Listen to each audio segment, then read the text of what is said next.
Assalamualaikum warahmatullahi wabarakatuh. Perkenalkan, nama saya Doni Saputra. Dengan NIM mahasiswa 1101200041. Di sini saya akan menjelaskan UAS saya yang mata kuliah Perkembangan Teknologi dengan dosen pengampu Patri Okta Sulfa Kimiawan NIKOM. Di sini saya akan menjelaskan revolusi teknologi komunikasi. Menurut John Naisbitt, menyebut perubahan dalam bidang teknologi komunikasi dengan revolusi telekomunikasi. Istilah revolusi telekomunikasi sebagaimana dikatakan Naisbitt tentu sebangun dengan revolusi teknologi. Sebagaimana diketahui, telekomunikasi itu adalah produk teknologi. Jadi membicarakan revolusi telekomunikasi juga sekaligus membahas revolusi teknologi. Komunikasi penjelasan lebih lengkap dikatakan oleh John Naisbitt menurut dia 1994 sebagai berikut. Pembauran teknologi. Mulai muncul adanya pembauran atau penggabungan teknologi antara komputer, telepon, dan televisi. Sementara komputer, telepon, dan televisi masing-masing diberkahi dengan kemampuan dua teknologi lainnya. Maka akan berkembanglah suatu susunan hebat telepon atau televisi dan komputer, perkenalan ke dalam pasar sistem komunikasi. Pribadi akan disertai dengan perubahan dalam fokus untuk industri telekomunikasi dari pemecahan masalah bisnis beserta teknologi ke pemberitahuan kekuasaan kepada individu melalui peningkatan kemampuan untuk berkomunikasi suatu dengan lainnya. Perubahan tersebut akan berasal dari perubahan yang digerakkan oleh bisnis ke perubahan yang digerakkan individu. Pembauran yang paling penting ini adalah komunikasi tanpa kabel. Di Amerika Serikat, lebih dari 100 perusahaan dan kelompok termasuk operator TV kabel telah mengajukan petisi kepada Federal Communication untuk mengoperasikan sistem jaringan komunikasi pribadi. General Magic menunjuk AT&T dan lain-lain untuk mendukung program telescript-nya sebagai bahasa jaringan tanpa kabel. Aliansi strategis. Banyak aliansi strategis dibentuk untuk memenuhi kebutuhan dari apa yang akan menjadi abad informasi dan digerakkan oleh konsumen. Perusahaan industri dan wirausaha yang baru menanjak bermitra dengan kecepatan luar biasa. Mereka sadar sepenuhnya bahwa tak suatu perusahaan pun dan tak satu negara pun dapat sendirian menjadi pemain yang berhasil di dalam permainan global baru. Kita pernah memandang pada sebuah dunia di mana pesawat televisi yang bisa memungkinkan penonton memilih film, acara TV, video game, program pendidikan, belajar,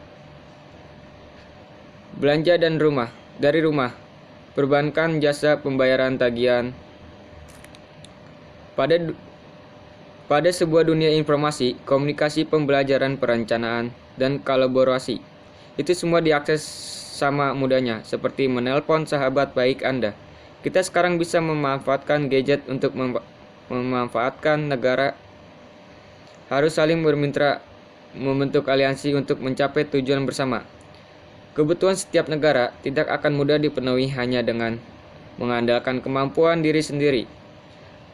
Juga antar media harus mengadakan aliansi strategis, dalam bahasa populernya konvergensi. Konvergensi secara sederhana diartikan gabungan banyak media dalam sebuah media.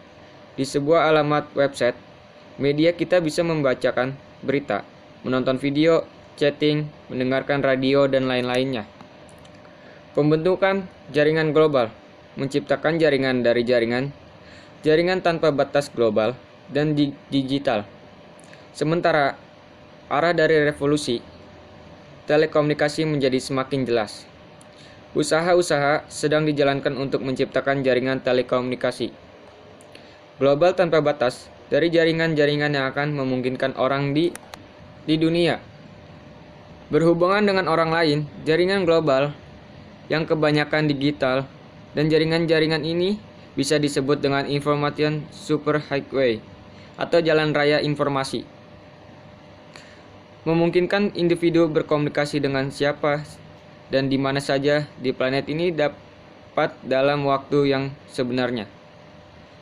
Mengubah selamanya cara kita bekerja, bermain, bergerak, dan cara kita memandang sesama warga dari jaringan global.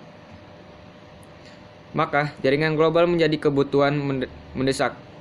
Indonesia akan menjadi negara yang ketinggalan zaman. Jika tidak bergabung dengan jaringan global, apakah kita tetap mengandalkan komunikasi lisan? Hampir semua penduduk dunia ini sudah memanfaatkan internet untuk berkomunikasi.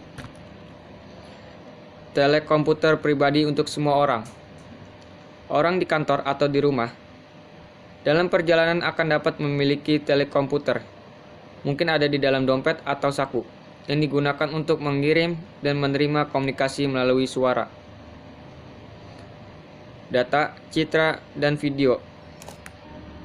Sepenuhnya individual dan antara lain akan mengikis lebih jauh karakter tersentralisasi dari raksasa-raksasa perusahaan yang berkembang dalam era industri ketika mereka memberikan jalan kepada federasi yang longgar dari perusahaan-perusahaan kecil seperti wirausaha. Pada awal abad informasi, abad ke-21, kemampuan komunikasi yang memungkinkan saja kita butuhkan akan dapat diletakkan di atas meja kerja, di dalam mobil atau di atas telapak tangan kita. Revolusi baru bidang telekomunikasi diumumkan pada 13 Oktober 1993 ketika mengatakan mereka akan bergabung suatu perkawinan telepon dan kabel senilai 30 miliar dolar. Ini seperti petir setidaknya bagi media. Pada hari itu, tampak setiap orang terpengaruh yang diumumkan itu mewujudkan suatu revolusi yang akan mengubah dunia, dan memang begitu yang terjadi. Sekian soal UAS saya yang menjelaskan UAS. Wassalamualaikum warahmatullahi wabarakatuh.